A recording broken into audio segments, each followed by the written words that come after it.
Part 3. The Sorcerer's Mountain. 29. Porcini's Plan. The two wizards stood soundlessly in the room, studying each other for a long moment. One stood stiffly, shorter than the other. His hair and beard were singed by fire, and the scent of smoke still clung to his clothes.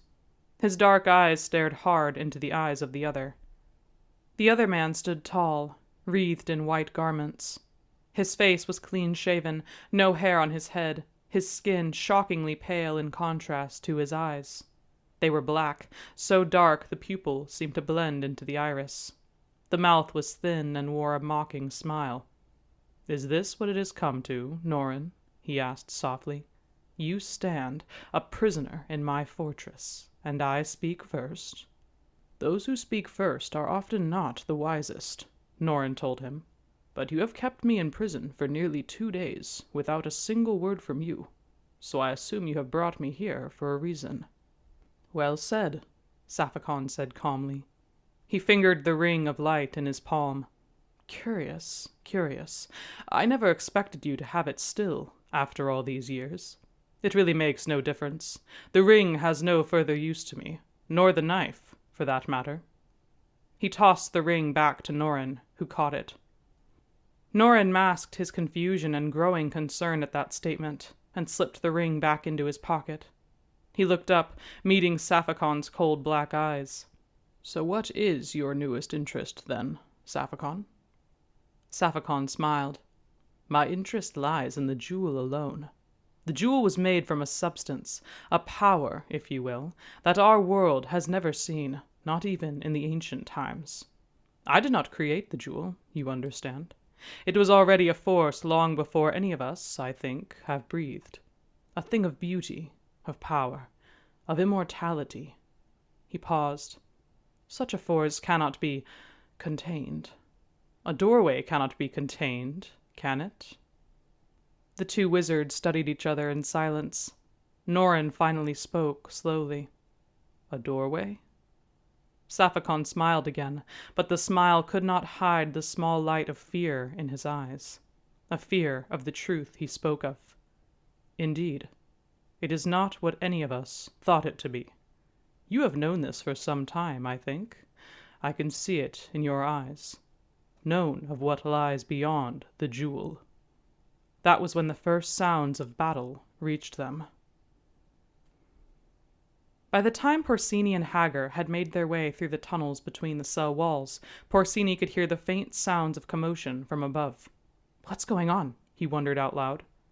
They had spent the entirety of the last day and a half planning their strategy. Porcini had been ready to attack as soon as possible, but his head still ached, and besides, rushing blindly into a fight probably wouldn't end well. Hagar had brought him food and water and visited him when he could, also bringing him snatches of news. Norrin had been returned to his cell. He was being held in the upper level of cells, it seemed. But this morning, Hagar had brought the news that the guards had taken the wizard away.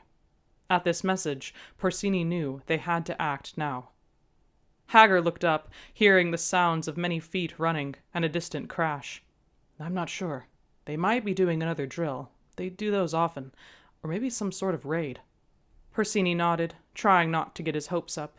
There was no way Norrin could have taken on the entire Servantiri army alone, unless, of course, his other companions had arrived. Suddenly, his heart was pounding with anticipation. They crawled through the tight walls of the tunnel between cells, cobwebs clinging to their fur, the light growing fainter. For a moment, panic at the dark and close walls overwhelmed Porcini, and he froze, panting for breath. But then a faint light reached his eyes from ahead. Light streamed through a hole in the wood, leading into the cell. "This is the bigger cell. It's where Saphicon keeps 100 or so of them," Hagar said. 100?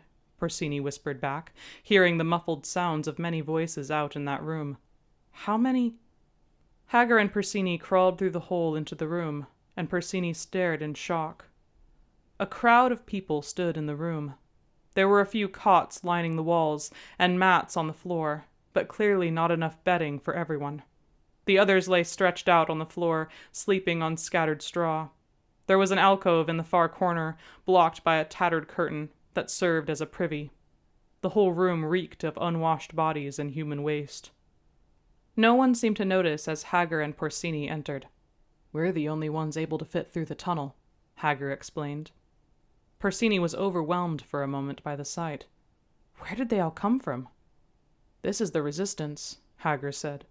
"These are the rebels who tried to fight against Saphicon's reign. Saphicon imprisoned them and their whole families." Were any of them with the Guardians of Gairal?" Porcini asked, an idea suddenly coming to him. Hager frowned, not understanding. "The what?" "The Guardians, the ones who fought at the start." Porcini stepped forward, studying the crowd. There were many of them, men, women, and children. They were weary and had the same hopelessness that Porcini had seen in Hager's eyes when the Cooper had first come to him. "Hager, if we'd get them weapons—" Hager raised his eyebrows as Porcini's meaning dawned on him. "They could help us fight?" Porcini considered the idea. He and Hager planned to visit the cells, inform all the prisoners, and gather them together. Then they could slip out through the drains and unlock the doors. There was a small army waiting here, and if they had any chance of stopping Saphicon, they would need as much help as possible. "They can help," he told Hager. It was crazy, he thought, leading an army of half-starved prisoners to fight the greatest sorcerer of their time. But if it worked, it could buy them time until the Dairon army arrived. He jumped up on a cot and raised his voice. Hey, everyone, listen!" Conversation slowly faded, and all eyes turned to him. Porcini took a deep breath. "All right. You are all imprisoned for resisting against Saphicon's reign, right? Imprisoned for standing up for what you believed, for standing up for your freedom?" There was a growl of assent from the waiting crowd. Porcini had their attention now. He paused and continued. "Well, that's why I'm here too, but I'm just one of a quest of companions that believe the same as you do. And they're on their way, with assistance of King Makana's army of Dairans." He was drowned out by shocked and excited exclamations from the crowd. All of them had heard of the Dairans. "Listen!" Hager yelled, and they fell silent again. "Saphicon wants to regain his objects of power," Porcini said. "My friends are going to destroy those objects, and in doing so defeat Saphicon. But they need help. That's why we're going to break out of here and fight." A few cheers, but Porcini noticed that many of them looked uneasy.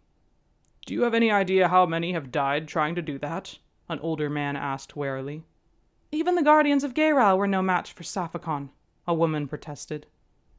"I know," Porcini said, "but this time is different. We found the Jewel of Power, and we're going to stop Saphicon. Our leader believes we can. I agree with him, and you should too. He's Norin, one of the leaders of the Guardians of Gairal." That got their attention. The name was familiar to them. More exclamations, and everyone began talking to their neighbor. "Quiet," Hager cautioned, and they all fell silent just in time. A guard had walked down the hall. Porcini waited until the guard had gone, then threw the crowd a glare. "We have to be smart. We can't just storm out there. They'd kill us all. Hager and I are going to the other cells and let the others know." He paused, then selected a tall man from the crowd. "You, sir, can you be in charge and help decide who is well enough to fight?" The man nodded in agreement, and Hager and Porcini started back toward the hole. "We'll be back soon. We'll let you all out if this works," Porcini said. His chest was tight with anticipation. "You think this will work?" Hager asked him as they started down the tunnel again. "I think so," Porcini murmured, wishing he felt more sure. They reached another hole and crept into the cell. This room was smaller, with fewer people. There were humans, some brownies, and Porcini saw a few Coopers. They all started as Porcini and Hager pushed their way through the hole, and Porcini quickly repeated the plan to them. This group was calmer, quieter, but no less excited. "How many are there of us?" a very young girl asked. "I'm not sure yet exactly, but enough to give Saphicon some trouble," Porcini said. He paused, looking around the room. His eyes rested on an older Cooper standing in a corner, listening with rapt attention. His shaggy fur was peppered with gray. There was something familiar in his dark eyes. "You say the Guardians of Gairal are fighting for us?" the Cooper asked, studying Porcini carefully. "I suppose we're rallying them now," Porcini said. "Can you help organize this group?" The Cooper nodded, then his eyes fixed on Hager. "Is he fighting?" I will, Mr. Puddlepaw, and I'll find the others, Hager said. Persigny looked at the cooper, realizing in a moment who he was. You're Mr. Puddlepaw? Jarris's father? The cooper looked at him, startled. My son? How do you know my son? He's one of my friends. He's on his way here even now, Persigny said with a grin. Joy lit in the old cooper's eyes as he smiled widely. I knew he would. Brave lad, he said, grinning in fierce pride. Then he frowned. But they'll need help. This Saphicon has many warriors. He turned to the other prisoners and got their attention as he began giving orders. Let's go, Persigny, Hager said, and they continued on down the tunnel. Maya's father, do you know where he would be kept? Persigny asked him. I'm not sure, but there's an upper level of cells I haven't been to yet, Hager replied. Why? Persigny asked, a little impatiently. Hager threw him a pained look. I've only been here for a month or so, remember? Besides, I spent the first week or so unable to walk around at all, after they let me out of the interrogation hall. His expression became haunted, reliving the horrific memories that Persigny knew he couldn't even imagine. Sorry, he said. Where are we going right now? I don't hear any voices this way. These cells sound empty. Their surroundings were eerily quiet. Persigny lowered his voice, worried that the guards might hear them and ruin the plan entirely. The cooper I told you about. She's the one who helped me at the start. She's tried to escape before, and I promised to help her escape too, in case we ever attempted it, Hager said. He paused by a large hole blocked by a tattered cloth, which concealed the passageway from any guards who glanced into the cell. She's in here? Persigny asked, not sure why he had stopped. Hager nodded.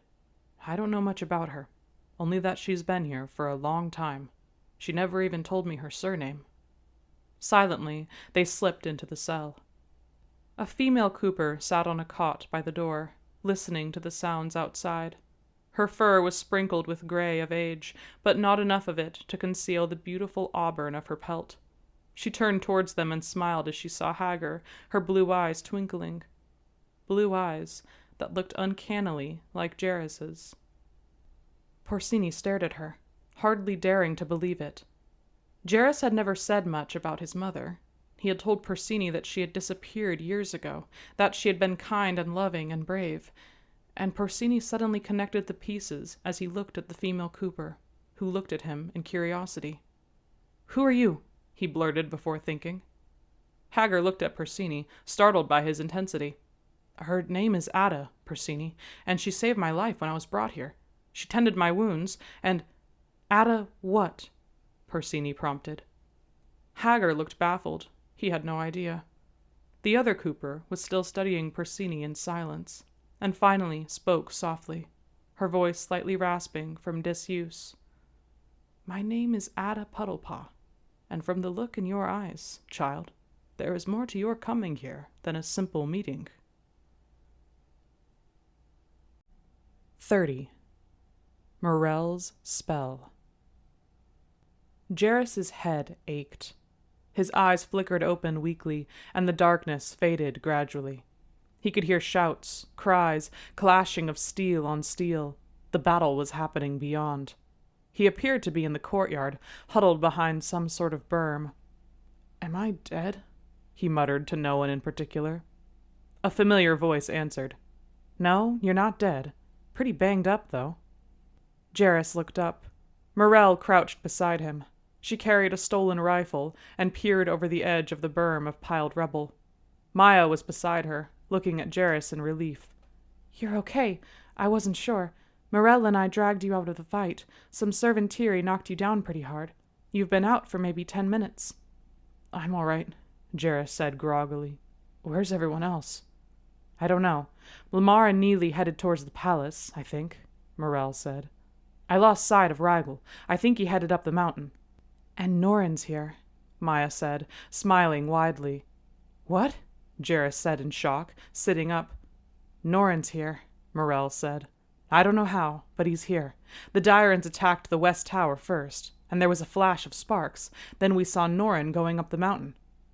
Jarris felt a surge of hope. Norin was here, which meant— We've got to get the jewel up to him, he said. Who has the knife? Rigel did, Maya said, looking uncertain.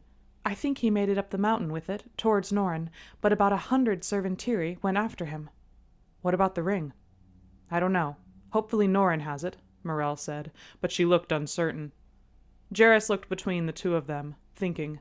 Morell had her rifle and several spare bullets, and he had his knife. Still, storming across the battlefield probably wouldn't be their best tactic. "We could cut through the palace," Morell said, seeming to guess Jarrus's thoughts. "Almost all the guards are out here fighting. We could slip in and go out the back way, up the mountain." Jarrus considered this option. Morell was right. Most of the guards seemed to be focused on the fight. But if they were captured? Maya looked uneasy, too. "The Servantiri will be able to sense the jewel the minute we get in there, won't they?" "Not if we keep it covered. And anyway, I don't see any other option," Morell said shortly. "We've got to hurry. If we don't get moving, we'll be captured anyway." Jarrus finally nodded. "All right, let's go. Be careful." The three of them moved out from behind the pile of rubble they crouched behind and onto the outskirts of the battlefield. The Dyrans had landed in the courtyard and were battling the throngs of Servantiri. Bodies lay everywhere, some battered beyond recognition. Blood streaked the damp stones and stained the snow. The stench of death hung in the air. A set of double doors were directly ahead of them, the main gates leading into the palace. Morell made them wait as a group of soldiers exited, hollow blue eyes glowing with anticipation of the battle beyond. None of them noticed the brownie and the two Coopers huddled by the wall. After the Servantiri passed them by, they entered the palace. Jarrus looked around, taking in their surroundings. The palace was made almost entirely of gray stone, the same substance that made up the mountain towering above it. Their paws made no sound on the stone-tiled floor as they moved cautiously down the halls. A set of roughly hewn stairs led up to their left, to the upper story of the palace. Jarrus glanced up them. "Up or down?" "Down," Morell said, her voice echoing slightly in the sudden quiet. "We'll move along the ground floor until we're away from the courtyard, then take the first door out and up to the mountain." "And what if Saphicon's here?" Maya asked quietly. Morell debated the question. "Well, we'll deal with him if we have to. I'll bet he's gone after Norn, though." Jarrus hoped she was right, but all the same, he didn't like being in the palace one bit. The chilly air, carrying the dull, dry scent of the mountain rocks, filled his nose, not quite masking the ever-present artificial smell of the Servantiri. He wondered uncomfortably if they were being watched. The hall slanted down slightly, curving its way around the expanse of the courtyard. It was cold inside, and dark, the only light coming from a few torches along the walls. In these winter evenings, the sun would set early, and night would come fast. Jarrus hoped they would break the jewel before nightfall. He wasn't keen on fighting an army of angry Servantiri in the dark. "Where do you think they keep the prisoners?" Maya asked in a low voice. Jarrus realized, with a jolt, that he hadn't worried about his father for the past few days. The urgency of destroying the objects had made him forget about their original mission for coming here. "I'm not sure, but they're in here somewhere. Maybe in another section of the palace." As he said it, he realized with a sinking feeling that he had no idea where the prisoners could be. The palace was one big labyrinth of stone, with who knew how many passages and levels. He figured they wouldn't keep prisoners in the towers. Those would be reserved for Saphicon and his generals, probably. So that meant they would be down here, or maybe below them, in another level. Morell suddenly stopped and motioned for them to be silent. "Shh! There's a group of soldiers up ahead." They moved against the wall, huddling in the shadows. A garrison of soldiers moved past them, talking in lowered tones. Jarrus noticed with a jolt that these were not Servantiri. Their eyes did not glow blue, and their conversation was quiet and natural. They were humans, real, living humans. For a moment he was so surprised he nearly slipped out of their hiding place to talk to them, but stopped as he saw the emblems of Saphicon branded on their shoulder guards. The soldiers passed them by, and Jarrus looked at Morell, dumbfounded. Those weren't Servantiri. Those were real people. Morell nodded wearily. "Yes, Saphicon has many warriors. Not all of them are Servantiri." Jarrus was stunned. Somehow, it felt different to be fighting mindless Servantiri rather than fighting a real person. But why are they with Saphicon? Press-ganged, bribed, bewitched? Who knows? Morell said, as they moved forward again. That's where part of the tension between the brownies and the humans comes in, you know? Many people respected Saphicon in his early years of power, respected him as a skilled leader. He fooled a lot of people. Jarrus turned to Maya as they walked, remembering the earlier conversation. Maybe we should find our fathers first. If Saphicon escapes after we break the jewel, he might go after the prisoners. Maya considered this. Maybe, but we don't even know where they are. The halls twisted and turned like a great snake as they walked through the palace. Jarrus fought to keep his sense of direction. The monotonous gray stone and winding corridors would make it very easy to get lost in here. They had just entered another hall, moving deeper into the palace, when a sudden shout made them all turn. A second group of human soldiers stood behind them, yelling and pointing. "Run!" Morell shouted, and they ran down the twisting hall. Behind them, the soldiers gave chase, their swords glinting in the faint light. Jarrus risked a glance over his shoulder. The soldiers were almost on them, and several of them had guns. The three companions ducked into a narrow, dark passage, running down the shadowed hall. "Dead end," Maya whispered in the silence suddenly. Jarrus looked up. The hall they had entered was blocked by a locked door. The soldiers had passed them by, but it wouldn't be long before they realized the companions had doubled back. And then they would be trapped. Morell looked at the door, tugged on the knob for a moment, then bit her lip. "Over here. We'll be all right." She drew out the jewel and touched it to the lock. "Alora," she whispered. There was a soft glow of blue light, a series of clicks in the lock, and then the door swung open. "Morell, they'll know," Jarrus said in alarm as the blue light faded. "Go. I can buy you time," Morell said quietly. She had turned, holding her rifle at the ready as she walked slowly down the hall and towards the distant sounds of the soldiers. "No, don't," Maya started. Morell turned to them, jerking her head at the now open door. "Go. Go now, before they come." The soldiers had come. Jarrus heard them shouting as they saw the brownie princess. Morell held up the jewel. "Ventara!" she shouted, and fire shot from the jewel's core. Jarrus heard the startled guards cry out. "Here!" Morell yelled, shoving the jewel in her bag and sliding it across the floor towards the two Coopers. "Go now! Get it to Norin!" "Morell!" Maya started fearfully. Jarrus picked up the bag, staring once more at Morell. "We'll come back. We'll save you." "Go!" Morell ordered again. The soldiers had got past the fire, and Morell fired into their ranks. The two Coopers slipped out the door and up a flight of stairs, fading into the safety beyond. Morell fired until she had no more bullets, then stepped back, pointing her knife at the guards. Her hand shook slightly. This would be the end, she was sure. "Come on, then," she snapped, taking a half-step back. It was a cold, clear voice that replied from behind the guards. "Ah, princess, you impress me. I did not expect you would master the jewel in such a way." The soldiers fell back. From out of the ranks strode a tall man clad in swirling robes, his eyes dark and pitiless, a slow smile crossing his pale face. Saphicon. Morell had frozen, terrified for an instant. Saphicon smiled at her. "But, ultimately, no matter how much jewel lore you study, you will not be able to bring your mother back. That's what you wanted it for, wasn't it? Well, I'm afraid to disappoint you, but you were sadly mistaken. The jewel is a great weapon, but not that great. It will, however, be the weapon I need to bring justice back to Gayryle." "You're wrong," Morell spat at him. "The jewel will be destroyed, and you will too." "Perhaps," Saphicon chuckled, "but you are in no position to threaten me, little one." He nodded to the warriors. "Bind her, and take her with us." 31. The Fallen Servants. Jarrus and Maya crept up the stairway. Behind them, the sounds of gunshots had faded. Morell would have been killed, Jarrus realized, startled to realize how much the thought hurt. Even with her gruff manner and crisp words, the princess had been one of his companions, and the fact that she had sacrificed herself to save them made his heart ache.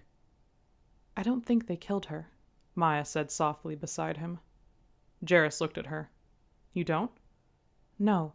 I mean, think of how often Saphicon and the Servantiri have tried to capture us this whole journey. That dragon could have just killed Bersini and Norin, but it didn't. Savacon hasn't killed us. He wants us alive for some reason. That's why I think he took Morel prisoner." "Maybe," Jarrus murmured, heartened to hear this. But he knew Morel's situation was little better captured than killed. What would he do to her? "I don't know," Maya said, looking worried. Morel had become her friend and protector over the last few weeks, like a big sister. Losing her hurt. Jarrus thought for a moment. "I'll bet you're right, though," he said. "Savacon won't kill her. He wants his objects back. Norin has the ring, Rigel has the knife, and we have the jewel. So he'll probably try to use Morel as a bargaining chip to get them all back." "And if Norin doesn't agree?" Maya asked uncertainly. Jarrus wasn't sure. He knew Norin wouldn't just hand over the objects, but he wouldn't let Morel be killed either. Besides that, he also realized they had no idea whether or not Norin had the ring. He'd only assumed that at the start of the assault of the Topstorm. They reached the top of the stairs and looked around. They had entered another hall, this one long and much nicer. Torches lit the room in pleasant light. Tapestries hung on the walls. The floor had been swept and the sounds of battle were fainter. This was where luxury lay for Savacon and his supporters. Jarrus and Maya moved down the hall, their eyes taking in the surroundings. Even the great library of Flameton could not surpass the sheer amount of wealth that had been poured into this area of the palace. The rich colors and beautiful furniture felt foreign compared to the plain gray stone of the lower levels. They stopped suddenly as the sounds of footsteps came from down the hall behind them. Jarrus listened for a long moment. They were long strides, heavy ones, a man moving towards them. "Quick!" he hissed, and he and Maya ducked behind one of the curtains by the window. Jarrus peeked out from their hiding place, watching as a burly figure moved down the passage, carrying a torch in one hand and a sword in the other. His eyes scanned the hall carefully, and the light caught his face. Jarrus's heart sank as he recognized Barrett, one of the two men who had taken Mr. Raintail and Hager. They watched as he slunk down the hall, watching every shadow. It was only when he disappeared around the corner that the two Coopers slipped out from behind the curtain. Jarrus waited in silence, thinking. They couldn't fight him, but if anyone knew where the prisoners were kept, it would be Barrett. He was sure of it. Once they freed their fathers, they could run up the mountain and bring the jewel to Norin, if they managed it. He thought for a moment. Okay, if we can catch Barrett, we can maybe force him to tell us where our fathers are. Maya raised her eyebrows. "All right, I think two Coopers can do that. All we need to do is make sure he doesn't sound the alarm and kill us both, but that shouldn't be a problem. Jarrus," she said, making a placating gesture that said, "See what I mean?" Jarrus thought about that. "Right, well, do you have any other ideas?" He knew she was right about the idea of fighting Barrett. It would be incredibly difficult to do so without being killed themselves. But they needed to find the prisoners soon, and if they weren't careful, they wouldn't have the chance. "We'll go quietly," he said. "And, well, if worse comes to worse, we have the jewel." He hoped very much that worse did not come to worse, because he knew the Servantiri would be able to sense the jewel the minute they used it. And besides, he hadn't spent years studying jewel lore like Morel had. He didn't remember any of the spells, and he doubted he'd actually be able to use it. "Look out!" Maya shouted suddenly, shoving him out of the way. They had rounded the corner, and Barrett had been waiting for them. He slashed viciously at Jarrus. Maya's reaction saved him just in time. The two Coopers leapt out of the way, staring at the tall man. Barrett grinned widely, his teeth yellow. "Ah, there you are at last," he sneered. "Two little Coopers off exploring Savacon's lovely palace. Well, I'm afraid I'll have to detain you." He lunged forward. Jarrus drew his knife from the sheath on his shoulder and parried as he ducked out of the way. Barrett looked at the Cooper holding the little knife and laughed. He slashed again. Jarrus blocked, but the force of Barrett's blow knocked the knife out of his paw. It clattered on the floor a few feet away. Barrett chuckled darkly.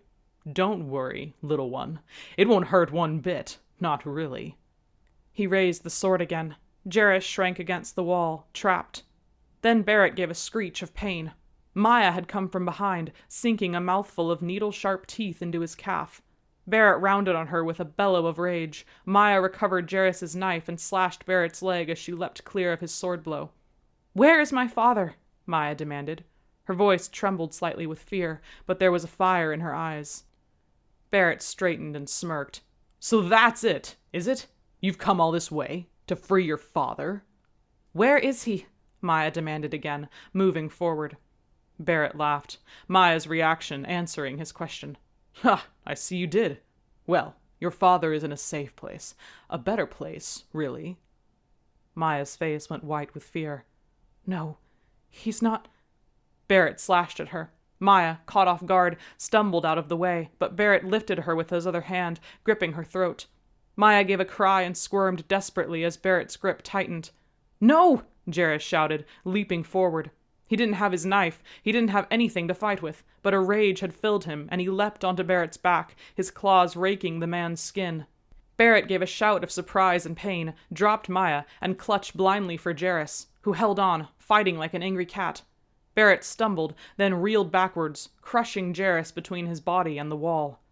Jarrus dropped to the floor, stunned, his left shoulder aching. Barrett rounded on him, raising his sword. Then a blue-scaled shape lunged between them, seizing Barrett and pinning him against the wall. Jarrus blinked, his vision blurred with pain, and saw Neely, gripping Barrett's shirt front as the man struggled. "You all right?" Lamar's voice came from far away. Jarrus looked up, his vision swimming back into focus. Lamar and Maya both knelt over him. "Let me go! I don't know anything!" Barrett howled, squirming in Neely's grip. "Where are their fathers?" Neely demanded, pressing him against the wall harder. I don't know! I don't!" "Start talking," Lamar said in a calm, conversational tone, "or I will take Neely's place, and I promise I'm a lot less patient than she is. I'm cold and hungry, and not especially picky either." He eyed Barrett up and down. Barrett's eyes went wide as he looked between the siren and Neely, who held him tightly against the wall. They're in the prison cells. Down this hall, down 2 flights of stairs, and to the right." "Excellent," Lamar said. "Let him go, Neely." Barrett stepped back and seemed to consider fleeing. But in damaged pride, he whipped around again and raised the vicious knife, slashing at Neely's turned back. Jarrus shouted a warning. Lamar moved faster. His shape flickered as he transformed into the huge green snake. Barrett slashed at him too late, and the snake's fangs closed on his throat. It all happened in a matter of seconds. Jarrus turned away, trembling, as Lamar returned to his original form. "Never turn your back on them," Lamar told Neely, who looked shaken. "He was a thief and an assassin. Not the most trustworthy type." Neely nodded, her eyes wide. "Thanks," she managed to pant. Lamar moved over to the 2 Coopers, studying them both for signs of injury. "Are you both all right? What were you thinking, taking on a fully armed man like that?" Neither of them replied for a moment, still shaken. We're going to find our fathers," Jarrus finally panted, unable to come up with a better reply. "Understood. But next time, you must have more of a plan than that," Lamar said firmly. His face softened, and he shook his head. "Well, let's get going. We don't have long to find the prisoners before the Dyrans fight their way into the palace, and then it will be total chaos." "You think Safakon would have them killed?" Maya asked anxiously, her eyes wide as they started down the hall. "It's hard to guess what Safakon would or won't do," Lamar said. "I don't think he'd kill the prisoners, at least not yet. But if he realizes what you plan to do, he might hold them hostage." "Until we give him the jewel," Jarrus murmured, shouldering Morell's pack again. Lamar noticed it, and his eyes widened. "You have the jewel? Where's Morell?" "I don't know. We were attacked in the lower levels. She told us to run with it," Jarrus said wretchedly. "Then Safakon must have captured her," Neely said worriedly. "Or killed her." Lamar thought quietly for a few seconds, clearly startled by the news. Then he nodded slowly. "Most likely she was captured. Safakon can use her. Either way, we need to get the jewel up to the tablet as soon as we free the prisoners." He started off at a jog down the hall, and the others followed. Rigel sprinted up the hill for several minutes before Sir Reeve saw him. The thin, snake-like servant of Safakon had barely noticed him when Rigel had first emerged from the courtyard after the Dyrans launched their attack. Fire rained from above, and the war-frenzied brownies had swarmed into the castle, causing total confusion. Rigel had lost view of the other companions, and he had stood in uncertainty for several tense moments. That was when he saw Norin's fire. The familiar crackle of yellow sparks drew his attention. In the tower directly above him, the one closest to the top storm, a blast had shot through the walls, sending bricks raining down. A tall figure emerged from the hole, leaping to the rocks just above him with a speed and agility that betrayed his appearance. Rigel saw a group of Servantiri fire at him from the opening in the wall.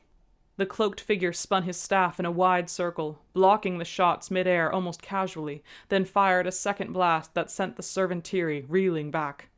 There was only one person Rigel knew who could have pulled something like that off. Hope filled him again. Norrin was here, which meant that maybe, just maybe, Norrin had the ring. And that meant they needed to get to the golden tablet up on the mountain. He ran through the castle gates and began the steep ascent up the mountain sides. His eyes were fixed on the outcrop above to his left. A small structure stood there. Norrin was rushing toward it, and Rigel guessed that must be where the tablet was. That was why Norrin didn't see the shadowy, slender shape of Sariv as the assassin began to pursue him. Rigel saw him, though, and now he ran even faster, his sword gripped in his hand. The knife of destruction thumped against his leg as he ran. Norrin reached the outcrop first. Built into the mountainside, weathered by wind and rain, was a large covered structure made of solid stone. Columns held the crumbling roof up, though Rigel could tell they were badly eroded and looked about ready to fall. He slipped past them quickly, eyes on Sariv. Norrin moved to the far side of the structure and turned, his eyes fixing on Sariv as he set his staff before him. "That's far enough." Sariv paused, then smiled slowly. "Norrin, how nice to see you again. It's been a little while, hasn't it? The last time I saw you, you were leading a bunch of vagabond warriors, the last of your pitiful guardians of Gaeryle, when my master began his rise to power." "It has been a while," Norrin said calmly. He noticed Rigel coming. Rigel saw relief cross his face. Then he looked back to Sariv. Rigel continued advancing slowly and quietly from behind. "Well, this little rebellion will end, like all the others," Sariv spat. "You and your companions will be killed, and Gaeryle will be safe from your kind forever." "Safe?" Norrin repeated, his face darkening. "Safe from your master's tyranny? Safe from the objects he holds so dear? No, Sariv, you know as well as I that Gaeryle is not safe as long as Safakon reigns, and your trust in your master will be your downfall." Sariv laughed, sneering. "You lie, wizard," he spat.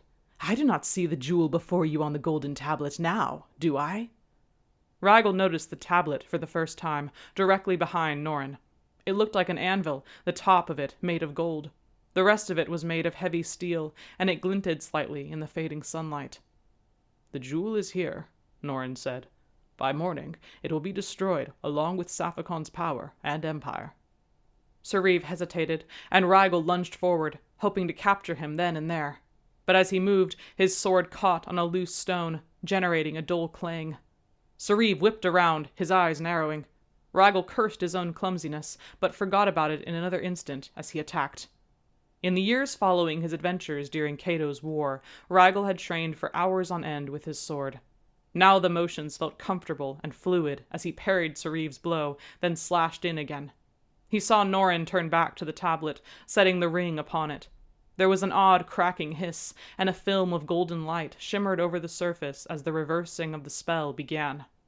Sariv saw the spell begin too, and glared fiercely at Rigel. "You won't win this," he sneered. "You'll all be killed. My master will come and end this." "You just keep thinking that," Rigel spat back, lunging forward again. Sariv stood between him and Norrin, and there was no way Rigel could get past him to get the knife on the tablet. He slashed twice at Sariv, then drew out the knife, ready to toss it in Norrin's direction. But in that instant, Sariv lunged forward, driving his shoulder into Rigel's chest and heaving the younger man back. The knife slipped from Rigel's fingers as he fell, and it clattered behind him, down the path. Rigel leapt to his feet, but Sariv had reached it first, diving down upon the knife. He raised it, his eyes glinting with a sudden idea. "Perhaps you are right. Perhaps Safakon will fall," he said, gazing into the knife's strange blade.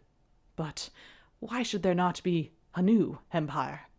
He looked up, grinning madly. "Sariv the Great, wielder of the knife of destruction. Yes, I will be greater and more powerful than even Safakon." Rigel stood slowly, glaring at him. "Put it down. Now." Sariv laughed. And why would I do that? He was backing down the path. Ragel could see a group of servantiri approaching from behind, led by a tall figure in silver robes.